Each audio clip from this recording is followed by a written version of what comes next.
MBC 뉴스 이기주입니다.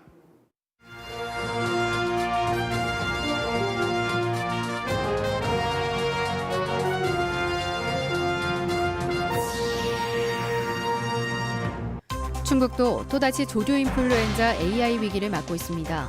예방적 살처분이 실시됐고 도내 전역에 가금류 이동이 제한됐습니다. 광화문 집회 참석 사실을 숨겨 집단 감염 전파자로 지목된 70대에게 청주시가 수천만 원을 배상하라며 소송을 제기했습니다. 민간업체 소각장 이전 신증서를 돕겠다는 5년 전 청주시의 비공개 협약서에 대해 감사원이 위법이라고 판단했습니다. 입주한 지 1년밖에 안 된 아파트에서 엘리베이터가 수시로 고장나 주민들의 항의가 빗발치고 있습니다. 여러분 안녕하십니까? 지난 2018년 3월 마지막 발생 이후 2년 8개월 만에 충북에서 다시 고병원성 조류 인플루엔자가 발생했습니다. 폐사율과 전파력이 강해 충청북도가 방역에 총력을 가하고 있습니다. 보도에 이지형 기자입니다. 음성 금왕의 한 메추리 농가. 3천여 마리가 갑자기 폐사하며 조류 인플루엔자 의심 신고가 접수됐습니다. 간이 키트에서 양성이 나왔고 최종 정밀 검사 결과 고병원성 H5N8형으로 확인됐습니다. 선제 대응 차원에서 이미 메추리 72만 5천 마리를 살처분한 방역당국은 추가 매립에 들어갔습니다. 발생 농가 3km 안에 있는 오리와 닭 사육 농가 4곳, 27만 3천 마리 모두 살처분 대상입니다. 살처분 대상은 아니지만 반경 10km 안에 있는 55농가 380만 마리는 집중 예찰이 이뤄집니다. 수평 접근을 차단하기 위해서 이동 제한과 소독 방제, 예찰 검사를 강화하기로 했습니다. 지금까지 역학조사에서는 발생 농가 차량이나 사람으로 인한 감염보다는 철새가 원인으로 추정되는 만큼 추가 방역도 관건입니다. 충청북도는 기존 43곳이었던 통제초소와 거점 소독소를 7곳 더 늘려 운영하기로 했습니다. 오는 9일 밤 11시까지 충북 전 지역의 가금류 이동도 모두 금지됩니다. 음성의 발생 농가를 포함하면 전국적으로 5개 광역자치단체에서 조류 인플루엔자가 나온 만큼 농장마다 전담관을 배치해 현장 점검도 진행할 예정입니다. 사회적 비용이 막대하게 소요되는 만큼 점검 과정에서 법령 위반 사항이 있을 경우 행정처분과 살처분 보상금 삭감 등 엄정한 조치를 취할 계획입니다. 충북에서는 지난 2018년 3월 음성에서 조류 인플루엔자가 발생해 오리 12,000마리가 살처분됐습니다. MBC 뉴스 이지연입니다. 충북 지역 코로나19 확산이 계속되고 있습니다. 지난달 말부터 확진 환자가 100명 넘게 나온 제천에서 자가격리 해제를 앞둔 6명을 비롯해 9명이 신규 확진됐고 청주에서는 오창 건강식품업체발 확진 환자의 10대 자녀 등 4명이 양성 판정을 받았습니다. 충주에서도 확진 환자들의 가족 2명이 각각 확진됐고 장례식장에서 제천 확진 환자를 만난 단양 60대 등 충북 확진 환자는 모두 459명으로 늘었습니다. 보건당국은 접촉자 파악과 함께 일부 확인되지 않은 감염 경로를 추적하고 있습니다. 광화문 집회 참석 사실을 숨겨 코로나19 집단 감염 전파자로 지목된 확진 환자에게 청주시가 손해배상을 하라며 소송을 제기했습니다. 코로나 관련 충북에서는 첫 사례인데요. 가족 포함 7명에게 전파한 것으로 추정되는 이 환자는 형사 고발에 이어 수천만 원의 배상금도 물어야 할 처지에 놓였습니다. 정재영 기자가 보도합니다. 청주의 한 노인보호시설에서 코로나19 첫 확진 환자가 나온 건 지난 8월 28일입니다. 80대와 90대 노인 2명, 시설 직원까지 3명이 같은 날 양성 판정을 받았습니다. 접촉자들을 검사했더니 90대 노인의 며느리도 감염된 상태. 그런데 이 며느리 2주 전 서울 광화문 집회에 다녀온 70대였습니다. 앞서 집회 참석 의심자로 분류돼 자진검사 대상이었지만 이때까지 참석 사실을 숨기고 검사도 받지 않았습니다. 심지어 집회 참석 이후 청주의 한 병원에 입원해 나흘을 보냈지만 이 사실도 감췄습니다. 같은 병실을 썼던 60대도 감염이 확인되면서 바이러스는 옥천, 대전까지 퍼졌고 7명이 연쇄 확진됐습니다. 청주시는 이 70대를 집단 감염의 지표 환자, 즉 최초 전파자로 판단했습니다. 자진검사 행정명령을 어겨 집단 감염을 일으킨 것으로 결론 내고 5,200여만 원을 시에 배상하라는 소송을 법원에 냈습니다. 확진 환자들과 접촉한 수백 명의 진단검사비 등 예고한 대로 발생한 모든 비용을 물어낼 책임이 있다는 겁니다. 코로나19 구상권 청구는 충북 첫 사례입니다. 검사 비용과 자가격리자 이제 발생한 분들 생활지원금이 나가게 됐고요. 방역에 들어간 그런 물품이나 뭐 방역 비용 이런 거 해서 저희가 청구하게 되었습니다. 해당 여성은 이미 감염병관리법 위반으로 형사 고발된 상태. 검찰도 이 여성을 포함해 광화문 집회 참석자 파악에 제대로 협조하지 않은 충북 지역 인솔자들에 대한 기소 여부를 이달 안에 결정할 계획입니다. MBC 뉴스 정디영입니다. 충북 도내 학교들이 거리두기 2단계 상향에 맞춰 등교 가능 인원을 줄입니다. 충청북도교육청은 오늘부터 전교생이 400명을 초과하는 유치원과 초중학교는 학생 밀집도 3분의 1을 유지하고 400명 이하만 전교생 등교가 가능하다고 밝혔습니다. 고등학교는 전교생이 400명을 초과해도 밀집도를 3분의 2까지 유지하면 됩니다. 학생 돌봄이 필요한 특수학교는 거리두기 2.5단계까지 매일 등교가 가능합니다. 청주시 산하 모든 공공도서관이 운영 시간을 단축합니다. 청주시는 충북 전역의 사회적 거리두기 2단계가 적용되는 내일부터 모든 공공도서관의 평일 운영 종료 시각을 저녁 8시에서 6시로 2시간 단축하기로 했습니다. 또 열람실 좌석도 기존 50%에서 30%로 줄여 개방하기로 했습니다.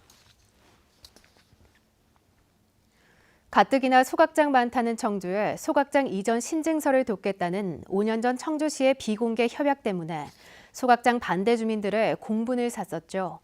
감사원이 들여다봤더니 현행법상 절차를 어긴 위법적 협약이었습니다. 보도에 심충만 기자입니다. 하루 165톤짜리 민간 소각장 신설이 추진 중인 청주 오창읍 일대. 트랙터를 앞세운 가두행진부터 주말 집회와 허가관청의 항의 시위까지 격앙된 반대 행동이 벌써 수년째입니다.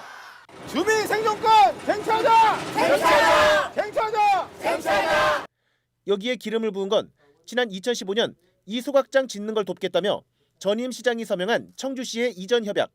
당초 예정 부지인 오창과학산업단지만 벗어난다면 인허가는 물론 업체의 부지와 시설까지 청주시가 매입해주기로 약속을 했던 것입니다. 비밀 유지 의무 조항이 달린 이 협약은 청주시가 소각장 신설 불가로 입장을 바꾸면서 더 널리 알려지게 됐습니다. 시장님 바뀌었다고 또 뭐 약속이 무효가 되거나 하는 아니니까. 그럼에도 불구하고 이젠 소각장 더 이상 용인이 안 된다. 소각장이 워낙에 문제가 되니까. 그래서 주민 1000명의 공익 감사 청구에 따라 이 협약을 들여다본 감사원은 위법적 협약으로 결론짓고 주의 처분했습니다. 예산에도 없는 돈을 집행해야 하는 거라면 지방자치법상 의회 의결을 먼저 거쳐야 하는데 절차를 어기고 제 멋대로 했다는 것입니다.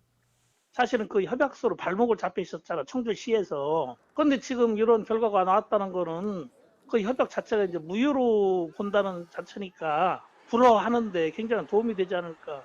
청주시와의 5년 전 협약대로 소각장 부지를 옮긴 해당 업체는 환경영향평가 등 환경적 절차를 모두 마쳤고 현재 시장이 바뀐 뒤 신증설 불허로 돌아선 청주시에 의해 도시계획 변경 등 후속 인허가 단계에서 가로막힌 상태입니다. MBC 뉴스 심충만입니다. 직원 특혜 채용 의혹이 제기된 청주시 시설관리공단이 감독기관인 청주시에 자진감사를 청구하기로 했습니다.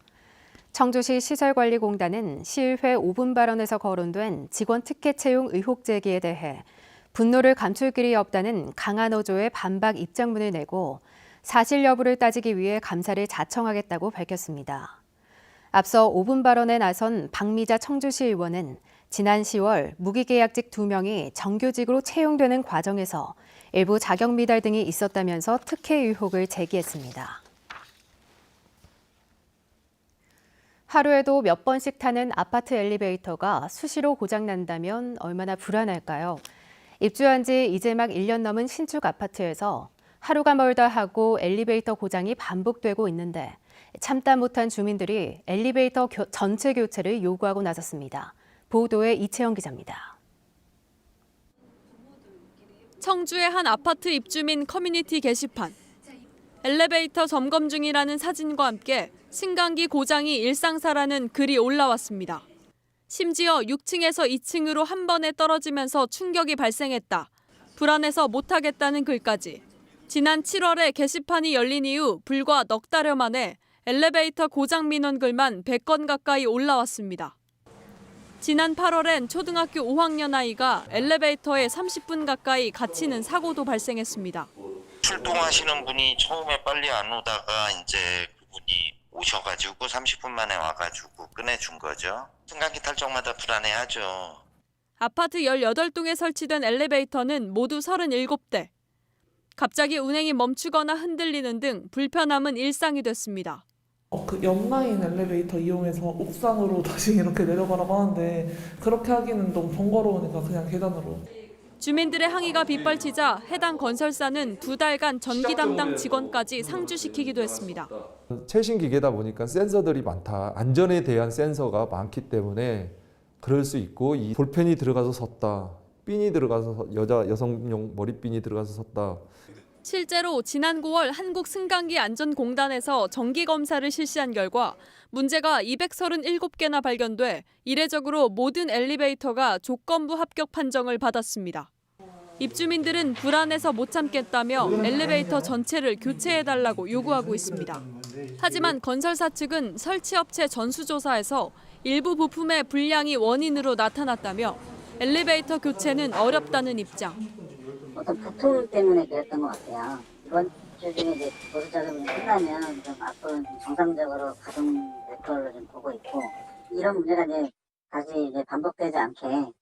현재 보수 기간에도 고장이 반복돼 민원이 끊이지 않자 승강기안전공단은 다음 달 아파트 현장을 직접 방문해 제대로 안전 기준을 지켜 보수했는지 점검에 나설 계획입니다. MBC 뉴스 이채연입니다.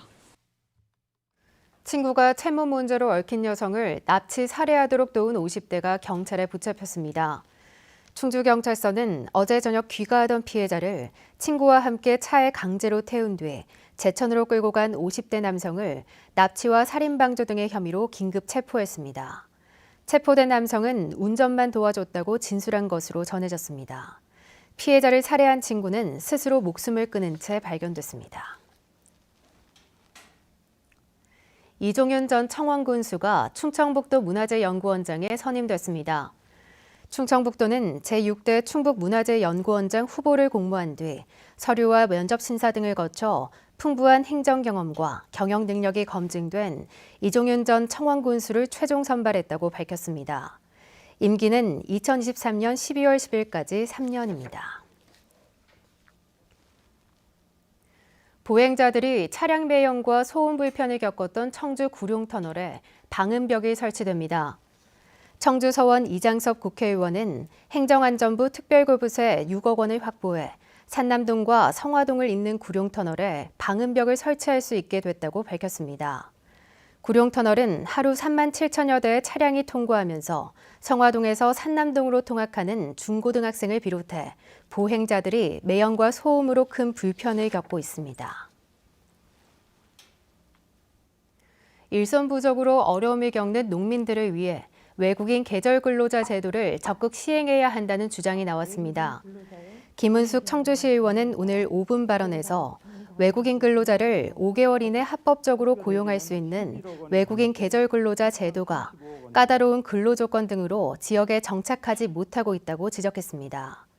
김 의원은 청주시가 개선책 건의와 설명회 개최 등을 적극 나설 것을 주문했습니다.